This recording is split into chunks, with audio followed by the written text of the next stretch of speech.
fortunate times might not last. Today our collective survival is at stake. Thanks to one of the biggest threats to our continued existence and sustenance on earth, that is climate change. In these times of great uncertainty, we all have a collective duty towards protecting whatever it is that we have built thus far for future generations. In fact, in the year 1987, the United Nations Brundtland Commission had defined sustainability as the ability to meet the needs of the present without compromising the ability of the future generations to meet their own needs.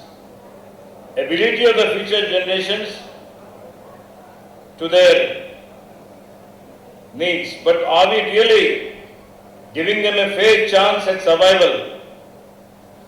This is the most pertinent and important question perturbing the global scientific community. Policymakers, intergovernmental bodies and all the other stakeholders, all of whom are working to the best of their abilities to arrive at a pathway, the very pathway which can be the key to our continued survival. Human beings as a species have always aspired for betterment. It is this quest that has ushered in this wonderful technological revolution where pretty much everything is in the realm of possible. But to be able to achieve this level of financing, we have severely compromised our environment, degraded it, and are consuming our finite resources at a breakneck speed without thinking about a tomorrow.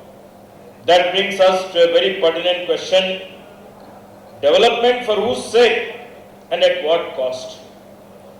When I was sworn in as a Minister of Forest, Ecology and Environment for Karnataka State, I made it a priority to understand how to go about controlling the degradation that is and how to help rejuvenate our ecosystem.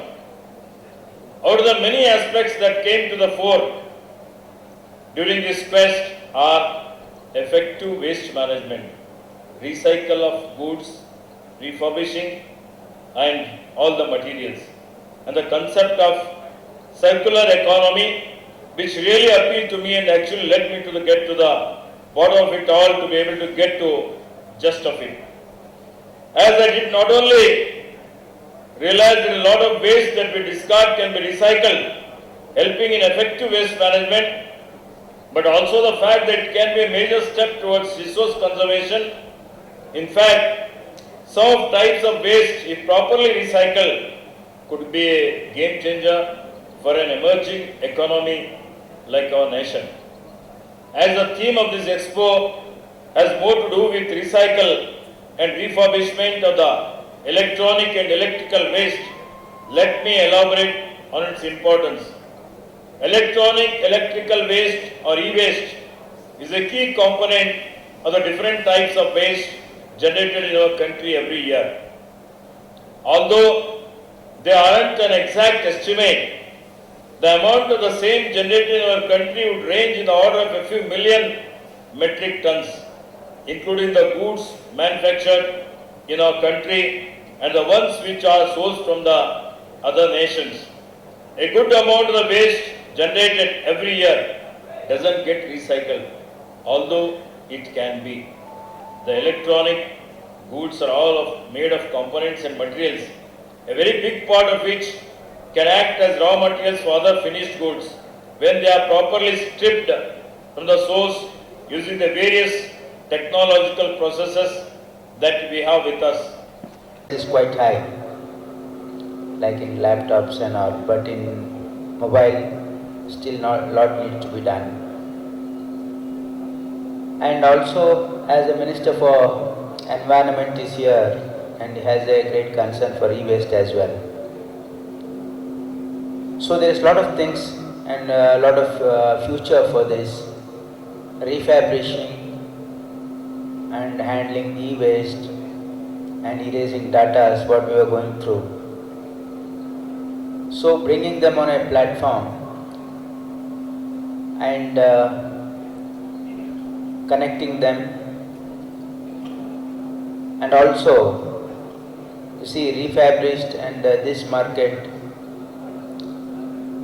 needs to grow equally to the primary products as well, because that's the need of the hour.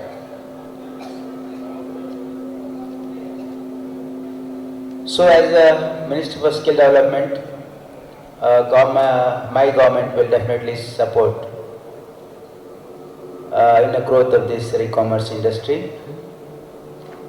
So there are various fields where we can work, like technical expertise, like training programs must focus on repairing and refurbishing products across various industries, equipping the workforce with the necessary skills.